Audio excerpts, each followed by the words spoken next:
जय हिंद। कैसे हो? घर पर हो? सुरक्षित हो? चलो, अपनों का ख्याल रख रहे हो कि नहीं? ठीक है, रख लो, बहुत ज़रूरी है। कोरोना में अपनी जान बचाना और अपने आसपास के लोगों की जान बचाना बहुत इंपॉर्टेंट है। इसके बाद क्योंकि देश सब सुधर जाएगा, इकोनॉमिक कंडीशन सब सही हो जाएगी और देश फिर से वैसे ही चलने लगेगा। ठीक है ना? जब तक अपन पढ़ाई करते हैं। हाँ भाई, पढ़ाई से याद आया, जो मैंने पुराने वीडियोज़ बनाए थे परसेंटेज के, जितने भी लेक्चर्स हुए हैं, देख लिए कि नहीं देखे? यदि नहीं देखे हैं तो भाई लोगों देख लो, उसके बाद ये वीडियो देखना। और जिन लोगों ने देख लिए हैं उन लोगों को ये देखने में बहुत मज़ा आएगा। ठीक है, एक नया आपको पता चलेगा कि नया परसेंटेज को कैसे सोच सकते हैं। ठीक है ना? पहली बात। दूसरी बात ये हुई कि जब भी आप, जैसे आज आप क्लास देखने के लिए वीडियो स्टार्ट करेंगे, उससे पहले आप कल तक जितना पढ़ा था उसे एक बार देख लें। हार्डली 5 मिनट लगेंगे, पेज पलटा के देख लें। आपके पास नोट्स बने होंगे, नोट्स आप बनाते ही होंगे, तो आप फटाफट देखते जाएं। ठीक है ना? ऐसा नहीं कि पता चले कि अपन कुछ पढ़ रहे हैं, अपन को समझ ही नहीं आ रहा, मैं कुछ पढ़ाने का ट्राई कर रहा हूँ, आपको कुछ समझ ही नहीं आ रहा। वो बहुत इंपॉर्टेंट है। ठीक है, तो स्टार्ट करते हैं। स्टार्ट करें? तैयार हो? चलो, लेट्स स्टार्ट। आज का लेक्चर काफ़ी इंटरेस्टिंग होगा। मतलब हर दिन का लेक्चर इंटरेस्टिंग होता है, बट आज कुछ ज़्यादा ही मज़ा आने वाला है, ऐसा मुझे लगता है। ठीक है, चलो स्टार्ट करते हैं। एक चीज़ बोलो, किसी नंबर के 20% का मतलब क्या है? यही मतलब हुआ, यदि तुम ओरिजिनल वैल्यू को 100 मानो तो उसका 20% कितना होगा? 20। यही मतलब हुआ इस चीज़ का। किसी भी नंबर के 20% का मतलब क्या हुआ? यदि उस नंबर को, ओरिजिनल वैल्यू को 100 मानोगे तो उसका 20% क्या होगा? 20। अब देखना, इसी चीज़ को आप दूसरे ढंग से सोचें कि 20% को यदि मैं फ्रैक्शन में लिखना चाहूँ तो कैसे लिखेंगे? 20% बराबर 1/5। ठीक है ना? ठीक है, 1/5। अब अपन, जो मैंने ओरिजिनल वैल्यू पहले 100 मानी थी, उसकी जगह अब मैं ओरिजिनल वैल्यू को 5 मान सकता हूँ। मतलब जो डिनोमिनेटर में आ रहा है फ्रैक्शन बनाने के बाद, उसको मैं ओरिजिनल वैल्यू मानूँ। तो मैंने बोला 20% का मतलब ये है कि यदि ओरिजिनल वैल्यू, यदि एक सेकेंड का मतलब ये हो गया कि यदि ओरिजिनल वैल्यू 5 है, जो डिनोमिनेटर मारा उसको मैंने ओरिजिनल वैल्यू मान ली, तो उसका 20% कितना होगा? उसका 20% क्या होगा? जो न्यूमरेटर में लिखा है। इसका मतलब हुआ उसका 20% कितना है? उसका 20% कितना है? 1। ठीक है, अब इसका फ़ायदा क्या हुआ? आप वैल्यूज़ को दो ढंग से मान सकते हो। या तो क्वेश्चन में आप 100 मान लें, या फिर क्या करें, परसेंटेज को भिन्न में बदलें और जो डिनोमिनेटर में आ रहा है उसको ओरिजिनल वैल्यू मानेंगे तो उसका परसेंटेज कहाँ आ जाएगा? ऊपर वाला आ जाएगा। ठीक है ना? यदि किसी को चेक करना है कि मैंने जो लिखा है 5 का 20% एक ही होगा, तो आप निकाल लें। कैसे? 5 का 20% निकाल लें तो एक आंसर आना चाहिए। करके देख लें। ठीक है, करके देख लेते हैं। प्रूफ करना ज़्यादा अच्छी चीज़ है। मैंने लिखा 5 का 20%, ओरिजिनल वैल्यू मैंने 5 मानी, तो 5 का 20% कितना आना चाहिए? 1 आना चाहिए। अच्छा, का मतलब क्या होता है? गुणा। तो गुणा कर लेते हैं। 5 का मतलब गुणा और 20% मतलब 1/5। गुणा कर काट दो, 5 से 5, आंसर कितना आ गया? 1। मतलब 5 का 20% कितना आ जाएगा? 1। ठीक है ना? अभी बहुत सारे एक आध क्वेश्चन और देखते हैं, फिर अपन डिस्कस करते हैं। ठीक है ना? इतना समझ आया? इस चीज़ को नोट कर लो, इस चीज़ को नोट करो, समझे? 20% का मतलब है ओरिजिनल वैल्यू को या तो तुम 100 मान सकते हो, या फिर उसको भिन्न में तोड़ लो। भिन्न में जो नीचे आ रहा है उसको ओरिजिनल वैल्यू मानोगे, और जो ऊपर आ रहा है वो उसका 20% हो जाएगा। बात समझ आ रही? ठीक है, नेक्स्ट एक आध चीज़ और देखते हैं। Clear all? जैसे मैंने बोला 25% का मतलब क्या होता है? 1/4। सब लोगों को पता होगा 25% का मतलब क्या होता है? 1/4। इसका मतलब हुआ ओरिजिनल वैल्यू और उसकी परसेंटेज। ठीक है ना? यदि ओरिजिनल वैल्यू मैं 100 मानूँ तो परसेंटेज कितना मान सकता हूँ? 25%। और दूसरा क्या सोच सकता हूँ कि यदि ओरिजिनल वैल्यू 4 है, यदि ओरिजिनल वैल्यू 4 है तो उसका 25% कितना होगा? 1 होगा। ठीक है ना? अब देखिए, अभी बहुत सारे बच्चों को ये नहीं समझ आ रहा होगा कि मैं भिन्न में बदल के ऐसा क्यों मान रहा हूँ, 100 ही मान लेता। ऐसा 4 मानने की भिन्न में बदलने की ज़रूरत क्या है, वो आपको अगले क्वेश्चन में समझेगा, ठीक है ना। क्योंकि ये क्वेश्चन में तो परसेंटेज बहुत सिंपल था, इसलिए आप 100 माने चाहे 4 माने कोई ज़्यादा फ़र्क नहीं गिरेगा, बट अगले क्वेश्चन में फ़र्क गिरेगा, ठीक है। जैसे मान लो मुझे 33 1/3 परसेंटेज के लिए कुछ मानना है। अब 33 1/3% कितना होता है, 1/3, 1/3 होता है, ठीक है। तो अब यदि मैं परसेंटेज के हिसाब से चलूँ, तो यदि मैं ओरिजिनल वैल्यू 100 मानूंगा तो मेरा 33 1/3% क्या होगा, 33 1/3। बड़ा ही कॉम्प्लेक्स नंबर आ गया ये, ठीक है। इसको सॉल्व करने में थोड़ी दिक्कत होगी। इससे बेटर अब मैं क्या मान सकता हूँ कि यदि ओरिजिनल वैल्यू मेरी 3 है, मैं 100 की जगह कितना मानूँ, 3, तो उसका 33 1/3% क्या होगा, 1 होगा। बात समझ आ गई, पक्का, ठीक है। तो आप क्या कर सकते हैं, जब भी परसेंटेज दिया उसको फ्रैक्शन में बदल लें, ठीक है। और फ्रैक्शन में जो भी डिनोमिनेटर में आ रहा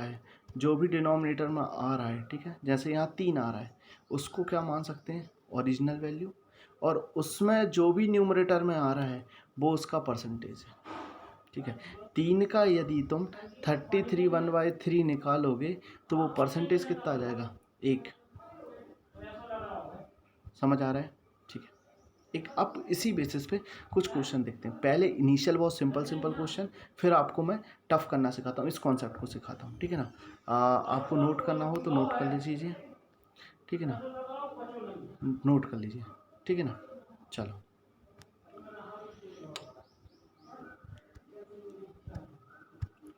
ठीक है, नेक्स्ट अपन क्वेश्चन देखते हैं, ठीक है। संख्या ए बी से 25% अधिक है तो बी ए से कितना प्रतिशत कम है। If A is 25 greater than B then how much percent B is less than A. 20%, 25%, 28% और 10%। क्वेश्चन आपने नोट कर लिया होगा, अपन देखते हैं क्या दिया है कि जो ए है वो बी से कितना अधिक है, 25% अधिक है।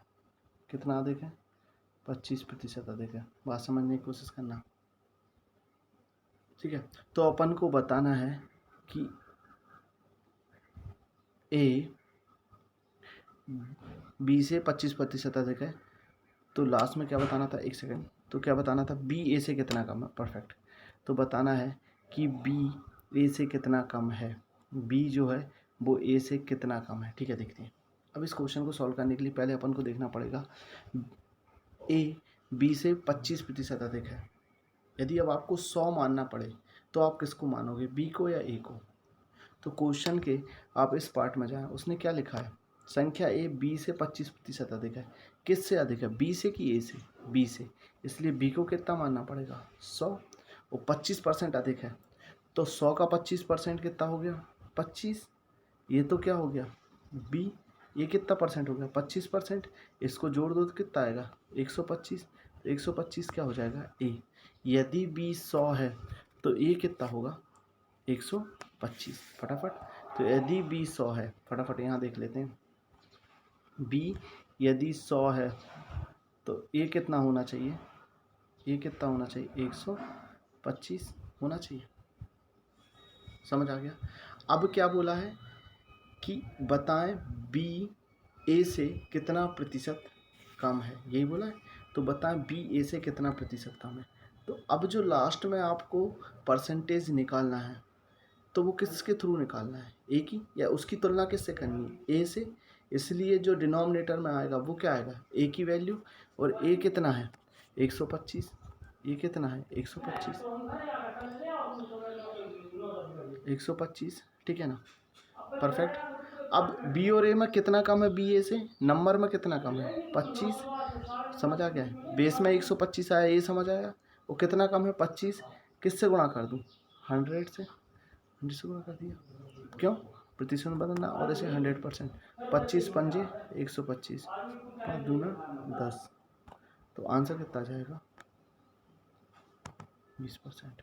आंसर कितना आ जाएगा, 20%। बात समझ आ गया, ठीक है। नोट करें इस क्वेश्चन को।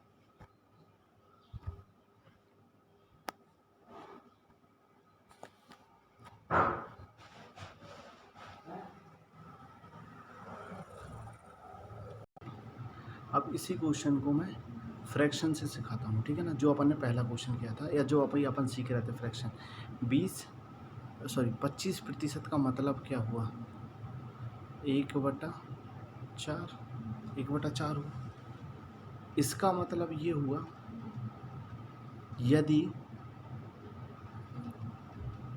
यदि ओरिजिनल वैल्यू 4 है तो उसका 25% कितना होगा? 1। यही मतलब हुआ। यदि ओरिजिनल वैल्यू 4 है तो उसका 25% क्या होगा? 1। अब इसे बताना, ए बी से 25% अधिक है। किससे अधिक है? बी से। तो ये जो वैल्यू है वो किसकी आ गई? बी की। उसका 25% क्या जाएगा? 1। तो आप ऐसे मान के चलिए, ध्यान से इस क्वेश्चन को ऐसे समझिए कि यदि मैं b मान लूँ 4 है, ओरिजिनल वैल्यू कितनी है? 4, वो क्या है? b। तो उसका 25% कितना हो जाएगा? 1। और जो a है वो कितना अधिक है? 25%। या मैं ऐसे बोलूँ कि a कितना होगा? 4 और 1 5 हो जाएगा। 1 अधिक है, यही हुआ। यदि b 4 है तो ये क्या होगा? 5। या और मोटा मोटा बोलूँ तो ये क्या, मुझे क्या पता चल गया? अनुपात किस किस का? b और a का। क्या अनुपात पता चला गया? कि यदि a अनुपात b निकालूं तो वो कितना आएगा? 4:5। 4:5 आएगा, सॉरी 5:4, उल्टा लिख दिया मैंने। कितना आएगा? 5:4। मतलब ये यदि b को मैं 4 मान रहा हूँ तो a कितना होगा? 5। बात समझ आ गई? अब मुझे बताना है कि b a से कितना कम है। b a से कितना कम है, तो दोनों में डिफरेंस कितने का आ रहा है? 1 का, ठीक है। और जो दूसरी बार निकालना है वो तुलना किससे करनी है? a से। इसलिए डिनोमिनेटर में कितना आ जाएगा? a की वैल्यू, और a की वैल्यू क्या है? 5। अंतर कितना है? 1। परसेंटेज बनाने के लिए इसे किससे गुना कर दिया? 100 से। और सुंदर सा किसका निकाल दिया? प्रतिशत का। 5 से भाग दे दिया तो कितना आ जाएगा? 20%। तो आंसर कितना आ जाएगा? 20%। ठीक है, आंसर कितना आ जाएगा यहाँ से? 20%। होप आपको ये क्वेश्चन समझ आ गया होगा। सॉरी, ठीक है। तो आप ये फ्रैक्शन में करके देख सकते हैं, ठीक है। बहुत सारे लोगों के दिमाग में आ रहा होगा, सर यदि ऐसे ऐसा नहीं करेंगे तब भी तो कोई ज़्यादा फ़र्क नहीं है, मतलब फ्रैक्शन में नहीं भी करेंगे तब भी तो बहुत आसान था। हाँ, ये क्वेश्चन बहुत आसान था, बट धीरे धीरे अब क्वेश्चन ऐसे हो जाएंगे कि आपने यदि उनका फ्रैक्शन वैल्यू नहीं सोचा तो आपको क्वेश्चन करना थोड़ा डिफ़िकल्ट हो जाएगा। मैं ये नहीं कह रहा कि क्वेश्चन नहीं बनेगा, बट क्वेश्चन करना डिफ़िकल्ट हो जाएगा। और यदि ये मेथड सीख ली तो आपके लिए क्वेश्चन करना बहुत ही आसान हो जाएगा, मैं गारंटी दे रहा हूँ इस चीज़ की, ठीक है ना। जैसे एक आध क्वेश्चन और बताता हूँ सिंपल, फिर अपन टफ क्वेश्चन लेंगे, ठीक है ना। क्या क्वेश्चन दिया है? ए बी से 20% कम हो तो बी ए से कितना प्रतिशत अधिक है? 20% का मतलब क्या होता है? 1/5। यदि भिन्न बदलो तो कितना हो जाता है? 1/5। अब देखना ध्यान से, इसका मतलब यदि मैं 5 ओरिजिनल वैल्यू मानूँ तो एक क्या है उसका? 20%, सही है ना। ओरिजिनल वैल्यू 5 मानूँ तो उसका 20% क्या है? 1। अब क्या लिखा है? संख्या ए से 20% कम हो। किसे? बी से। संख्या ए बी से 20% कम हो, मतलब यदि ये जो 20% दिया किसके रिस्पेक्ट में दिया है? तुलना में बी। तो बी की वैल्यू यदि मैं 5 मानूँ या बी को 5 मान लिया तो ए की वैल्यू कितनी आएगी? उसने बोला 20% कम हो, 20% क्या हो गया? 1। तो 5 में से 1 इस बार क्या हो जाएगा? घट जाएगा। तो ए की वैल्यू क्या आ जाएगी? 4। या बी अनुपात ए का रेशो क्या आ जाएगा? 5:4। अब उसने आगे क्वेश्चन लेके क्या लिखा है? तो बी ए से कितना प्रतिशत अधिक होगा? बी ए से कितना प्रतिशत अधिक है? पहले तो आप बताएं बी ए से कितना अधिक है? 1। कितना अधिक है? 1। बी ए से अधिक कितना है? अब 1। अब उसने तुरंत 1 अधिक है, उसने बोला प्रतिशत में, तो बेस वैल्यू कौन सी होगी? ए की। ए कितना है? 4। तो यहाँ पे लिख देता हूँ मैं, तो फाइनल एक सेकेंड ऐसे करके लिख देता हूँ, ठीक है ना। तो यहाँ अब मुझे परसेंटेज में बनाना है, तो अधिक कितना है? सॉरी, हाँ, अधिक कितना है? 1। किससे अधिक पूछा है? ए से, इसलिए बेस में कौन सी वैल्यू आएगी या डिनोमिनेटर में कौन सी वैल्यू आएगी? ए की। वो कितनी है? 4। किसका गुणा हो जाएगा? 100 का। गुणा कर दो, कितना बार गया 25 बार, तो आंसर कितना आ जाएगा 25%। तो आंसर इस क्वेश्चन का क्या आएगा 25%। समझ आ गया, नोट कर लें, ठीक है, समझ लें। अब ये वो क्वेश्चन है जहाँ पे आपको वाकई समझ में आएगा कि फ्रैक्शन वैल्यू करने से या भिन्न बनाने से क्वेश्चन ज़्यादा आसान हो जाएगा। क्यों? क्योंकि इसमें जो अभी तक के जो क्वेश्चन मैं करा रहा था उनमें जो परसेंटेज दिया था बहुत आसान दिया था, बट इसमें जो परसेंटेज दे दिया आप कितना दिया 33.3%। क्या दिया क्वेश्चन? संख्या ए बी से 33 सही 1/3% अधिक है, तो बी ए से कितना प्रतिशत कम है। ठीक है, बहुत सिंपल सा क्वेश्चन है। बट अब एक चीज़ मान लो, यदि तुमने इस क्वेश्चन में बी को 100 मान लिया तो ए को उसका 33/3 कितना परसेंट आएगा 33 सही 1/3। अब ये दशमलव मशमलव में आ जाएगा तो ए मानना थोड़ा डिफिकल्ट हो जाएगा। ठीक है, और यदि मान लो जो मान ही रहा है उसके लिए ए कितना हो जाएगा, यदि बी 100 है तो ये हो जाएगा 133 1/3, यही हो जाएगा। सिंपल सी बात है। क्यों? क्योंकि 33 सही 1/3% अधिक है, ऐसे हो जाएगा। बट मैं इस क्वेश्चन को ऐसे नहीं कर रहा हूँ, ठीक है ना, मैं इस क्वेश्चन को फ्रैक्शन से करा के बताता हूँ। ए बी से 33 सही 1/3% अधिक है, तो देखो ध्यान से 33 सही 1/3 प्रतिशत को जरा भिन्न में बदलो, इसका मतलब कितना होता है 1/3 होता है। यदि एक चीज़ बताओ, ओरिजिनल वैल्यू 3 है तो उसका 33 सही 1/3% कितना हो जाएगा 1, उसका 33 सही 1/3% क्या आ जाएगा 1। बात समझ आए? अब उसने क्या बोला है, क्वेश्चन फटाफट देख लेते हैं। क्या बोला है, ए बी से 33 सही 1/3% अधिक है, तो बी से तुलना करिए पहली बार में, तो मैं बोलूँ यदि मेरा बी 3 है तो उसका 33 सही 1/3% क्या हो जाएगा 1। तो ए कितना अधिक है, उतना अधिक है, मतलब यदि मैं वैल्यूज़ में बात करूँ तो ये कितना अधिक है 1 अधिक है, तो 1 कितना हो जाएगा 4, ए बराबर क्या हो जाएगा 4। यदि बी 3 है तो ए कितना हो जाएगा 4, या मैं बोलूँ ए और बी का रेशो पता चल गया मुझे, क्या है ए मेरा 4 है, बी कितना है 4, तो ए और बी का रेशो कितना हो गया 4:3।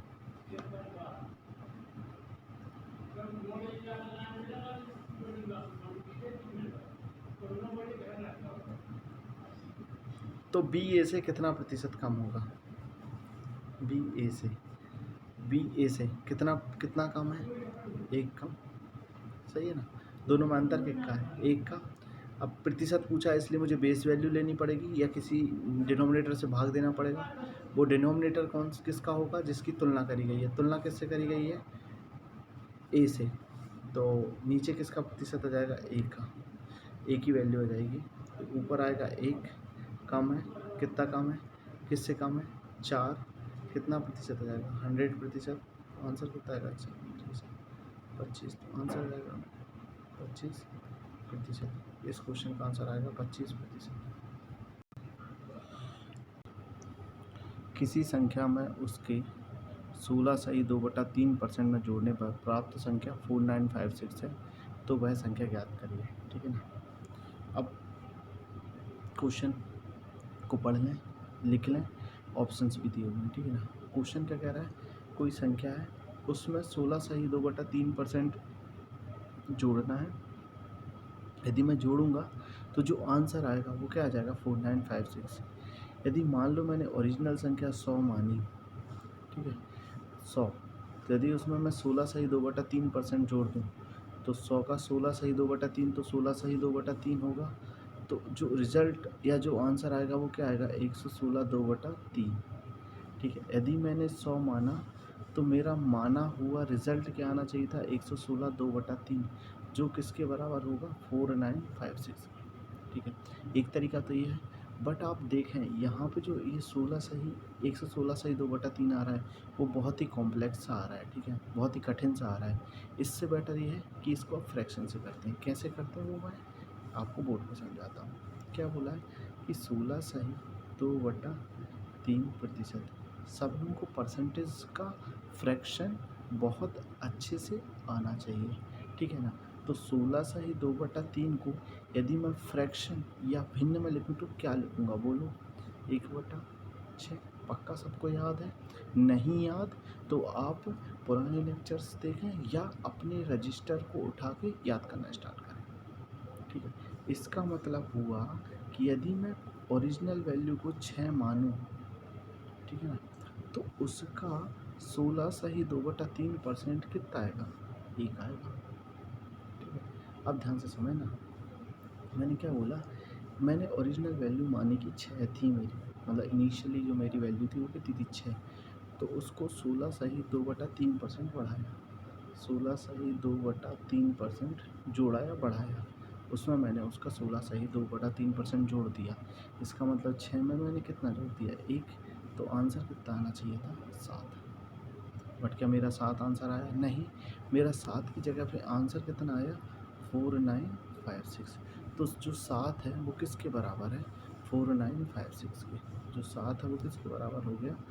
4956 के। जो 7 है वो किसके बराबर है? 4956। ये जो 7 की वैल्यू है वो एक्चुअली में कितनी होनी चाहिए थी? 4956। तो एक किसके, यदि मैं एक निकालना चाहूँ तो एक किसके बराबर आएगा, या एक किसके समतुल्य आएगा? 4956/7। 7 से भाग दो, 7 सतैया 49, 7 8 56। तो एक बराबर आएगा 708। मुझे क्या चाहिए थी? ओरिजिनल संख्या।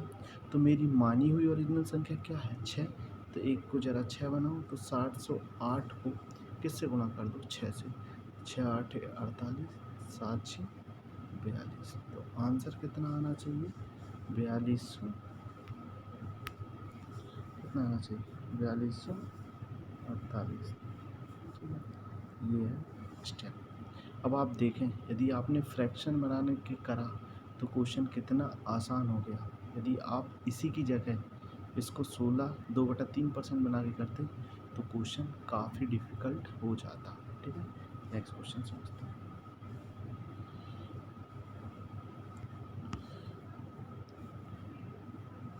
हाँ, किसी संख्या में से उसका 6 से ही 2/3% घटाने पर 5 6 7 प्राप्त होता है, वह संख्या ज्ञात करें। If we subtract 6 2/3% from a number, the number becomes 5670. Find the number. Options दिए हुए हैं। ठीक है, ध्यान से देखो, बोर्ड पे दिखा देता हूँ। अब अगेन मैं फ्रैक्शन से करके बता रहा हूँ। मुझे जल्दी से सब लोग ये बताएं, 6 2/3% फ्रैक्शन में क्या होता है? पक्का कॉपी में लिख लिया? लिख लिया हो तो मैं अब जो बोर्ड पे लिखने वाला हूँ उससे मैच कर लें।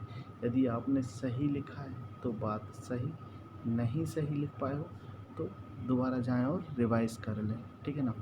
तो 6 2/3% को मैं क्या मान सकता हूँ? 1/15।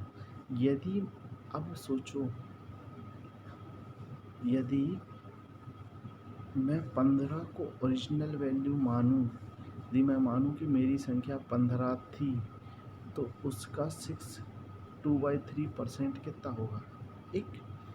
अब मैंने उस संख्या को 6 2/3% कम कर दिया है। किसी संख्या में से मैंने 6 2/3% क्या कर दिया है?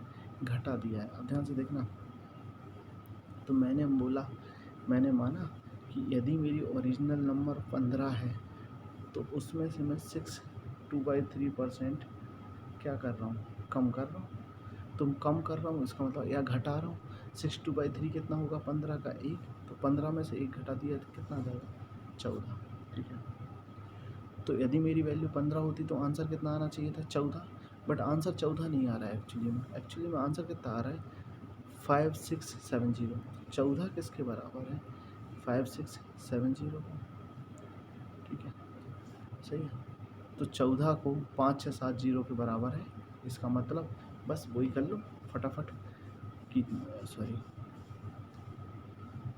अब तो 1 मिनट का क्वेश्चन है। 14 किसके बराबर है? 56 70। तो एक किसके बराबर है? 56 70 में 14 का भाग दो, 14 चौको 56, भाग नहीं जाने 0, 14 पंजे 70, 405। तो मुझे ओरिजिनल वैल्यू चाहिए। ओरिजिनल वैल्यू अपन ने कितनी मानी थी? 15। 15 का गुणा कर दो, 15 5 75, तो 15 चौका 60। आपका गुणा बहुत स्ट्रॉन्ग होना चाहिए। तो ये आपका आंसर होगा। ठीक है ना, ये आपका आंसर होगा ऐसे। अब आपको समझ रहा है कि ये जो मैंने फ्रैक्शन रटाए थे पिछले 2-3 क्लासेस में, उसका अब मज़ा आ रहा होगा करने में। पहले तो ऐसा लग रहा होगा सर पता नहीं क्या पढ़ाए जा रहे हैं, अब मुझे लग रहा है कि आप लोग कनेक्ट कर पा रहे होंगे। बात समझ आ गई? नेक्स्ट क्वेश्चन देखें। नेक्स्ट क्वेश्चन देखते हैं। तो आंसर क्या लिखा था मैंने? 6075। यस, तो आंसर क्या हो गया? थर्ड। किसी संख्या में 64 जोड़ने पर वह संख्या 157 1/7% बढ़ जाती है, तो वह संख्या ज्ञात करो। मतलब कोई संख्या थी, उसमें मैंने 64 जोड़ दिया, तो वह संख्या कितनी हो गई है? 157 1/7% बढ़ गई। ठीक है, तो पहला काम तो ये है कि आप 157 1/7 को फ्रैक्शन वैल्यू सोचें क्या आएगी। चल वो अपन करने का ट्राई करते हैं साथ में। 157, हालांकि मैं ये सब चीज़ें बता चुका हूँ, 1/7। ठीक है, अच्छा तो 100% तो अलग कर लें, मतलब 157 1/7 को अपन लिख सकते हैं 100% प्लस 57 1/7%। 100% को तो 1 लिख सकते हैं, 57 1/7 को यदि आप लोगों ने सही ढंग से समझा है या याद किया तो कितना लिख सकते हैं? 4/7। तो ये कितनी आ जाएगी? 1 सही 4/7। इसको प्रॉपर कर लो या फ्रैक्शन को तोड़ लो तो कितना आ जाएगा? 7 एकम 7 7 चौको 11/7। ठीक है, ये हुआ। इसका मतलब क्या हुआ इस चीज़ का? इस चीज़ का मतलब ये हुआ कि यदि मैं ओरिजिनल वैल्यू को 7 मानूं तो उसका 157 1/7% कितना आएगा? 11। इसी चीज़ को मैं लिख लेता हूँ। ठीक है, कैसे लिखता हूँ कि यदि मैंने ओरिजिनल वैल्यू 7 मानी, ठीक है, तो उसका 157/7% कितना आएगा? 11। ये मुझे 7 में कितना जोड़ने से मिला? 4। यदि मैं 7 में 4 जोड़ दूँ तो मुझे 11 मिलता है, और जो 11 मिला है वो 7 का 157 1/7% है। बात समझ आ गई? क्या मैंने 7 जोड़ा क्वेश्चन में? नहीं, एक्चुअली मैंने कितना जोड़ा है यहाँ पे? 7 की जगह 4 की जगह कितना जोड़ा है? 64। समझ आया? मैंने एक्चुअली में 64 जोड़ा है, 4 नहीं जोड़ा। तो मैं ये बोल सकता हूँ यहाँ से कि जो 4 है वो किसके बराबर है? 64 के। तो 1 किसके बराबर होगा? 4 का भाग दे दो 64 में, कितना जाएगा? 16। अब तुम्हें क्या पता करना था? Original value, initial value. तो इनिशियल वैल्यू तुमने कितनी मानी? 7। तो 7 किसके बराबर हो जाएगा? 16 सत्ते 112। आंसर आ गया है आपका। पता है एक बार आप ये सब करना सीख जाओ ना, मैं पता बहुत सारी स्टेप फालतू लिखता हूँ, वो स्टेप भी अपन काटने लगेंगे धीरे धीरे। जैसे 157 1/7, इसको तुम डायरेक्ट 11/7 लिख सकती थी, इसका एक्सप्लेनेशन की ज़रूरत नहीं था। फिर भी मैंने इसलिए कर दिया एक्सप्लेनेशन कि आप लोगों को ये ना लगे कि ये डायरेक्ट कैसे लिख दिया। पता नहीं, मुझे विश्वास नहीं होता बहुत सारे बच्चों पे, इसलिए शायद। ठीक है ना? तो क्या आंसर आ गया? 112। तो इसका आंसर आ गया 112, 5वां। सेम क्वेश्चन है। यदि किसी संख्या में 930 जोड़ा जाए तो वह संख्या अपनी का 444 4/9 हो जाती है, तो संख्या ज्ञात करो। ठीक है, इंग्लिश में कर लेना। मैं ये क्वेश्चन आपको ही करना है, बस मैं 444 4/9% को भिन्न में बदलना बता रहा हूँ। तो देखो 444 4/9, बोर्ड पे बता दूँ इसको? चलो बोर्ड पे बता दे रहा हूँ।